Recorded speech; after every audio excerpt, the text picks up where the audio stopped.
Inform TV 100. Happy Black History Month. We are going to we're going to complete the reading of the book. We're almost done. We may not finish it today, but it certainly will be finished by tomorrow, maybe today. This is chapter 13 of the narrative of the life of Frederick Douglass, an American slave, written by himself. At the close of the year 1834, Freeland again hired me from Thomas Aud to work through the year 1835. But by this time, I began to want to live upon free land as well as with Freeland. I was no longer content to live with him or any other slaveholder. I began to prepare myself for a final struggle, which should decide my fate one way or the other. I was nearly a grown man. Year after year had passed, and I was still a slave. Those thoughts burned within me. I knew I must do something. I therefore resolved that 1835 should not pass without my making an attempt to be free.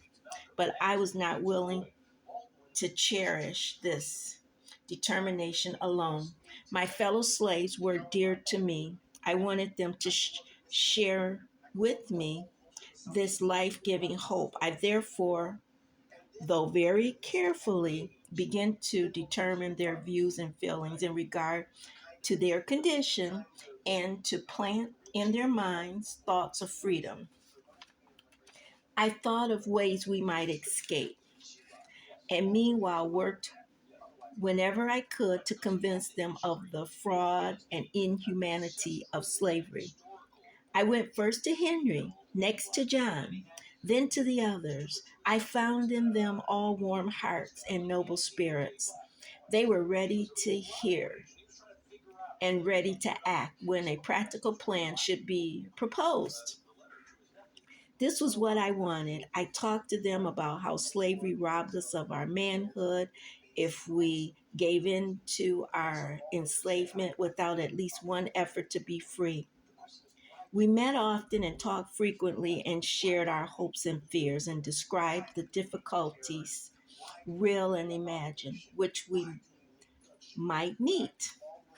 At times, we were tempted to give up and try to be content with our wretched lives. At others, we were firm and unbending in our determination to go. Whenever we suggested any plan, there was hesitation. The odds against us were fearful. Our path was littered with great obstacles, and if we succeed in escaping, our right to be free was still in question. We could be seized and returned to slavery. We could see no spot this side of the ocean where we could be free. We knew nothing about Canada.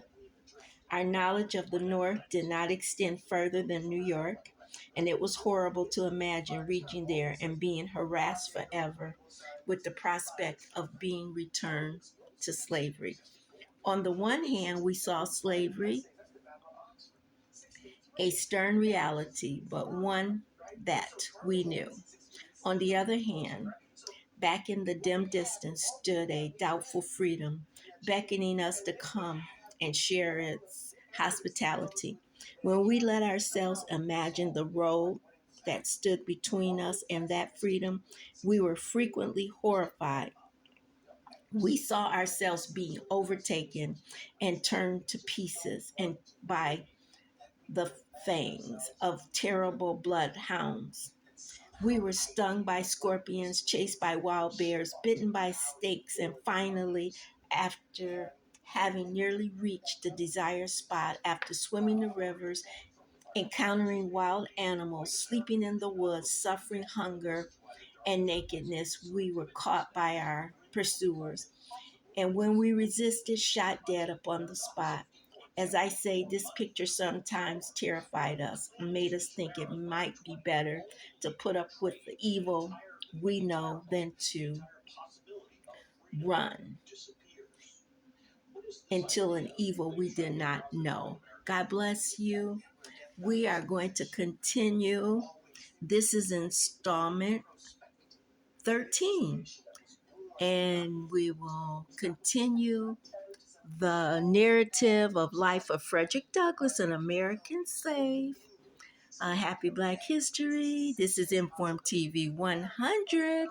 We will see you for installment 14. We're almost done, guys, with the book. Take care of yourself. God bless you. We love you. Bye for now. Bye.